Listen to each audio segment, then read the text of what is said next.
वार्तांकन रोखठोक बातमी।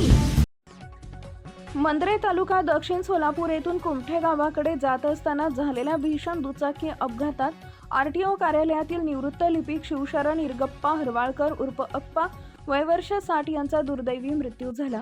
गुरुवारी सायंकाळच्या सुमारास मद्रे येथील जिल्हा परिषद शाळेजवळ दोन दुचाकींची समोरासमोर धडक होऊन हा अपघात घडला। मिळालेल्या माहितीनुसार अप्पा हरवाळकर हे आपल्या होंडा शाईन दुचाकीवरून कुमठेकडे जात होते। मंद्रे गावच्या शाळेजवळ त्यांच्या दुचाकीला दुसऱ्या एका दुचाकीनं जोराची धडक दिली। या धडकेत हरवाळकर गाडीवरून खाली पडल्यानं त्यांना गंभीर दुखापत झाली। घटनेची माहिती मिळताच वळसंग पोलीस ठाण्याचे हेड कॉन्स्टेबल SV कुंवर तातडीनं घटनास्थळी दाखल झाले। हरवाळकर यांना तातडीनं सोलापूरच्या सिव्हिल हॉस्पिटलमध्ये उपचारासाठी दाखल करण्यात आले, मात्र डॉक्टरांनी त्यांना तपासून उपचारापूर्वीच मृत घोषित केले। या अपघातात दुसऱ्या दुचाकीवरील युवक हे गंभीर जखमी झाला असून त्याच्यावर होटगी रोडवरील आरोग्य हॉस्पिटलमध्ये उपचार सुरू आहेत। या घटनेची नोंद सिव्हिल पोलीस चौकीत करण्यात आली असून अधिक तपास पोलीस करत आहेत। अप्पा हरवाळकर हे त्यांच्या मनमिळावू स्वभावासाठी ओळखले जात होते।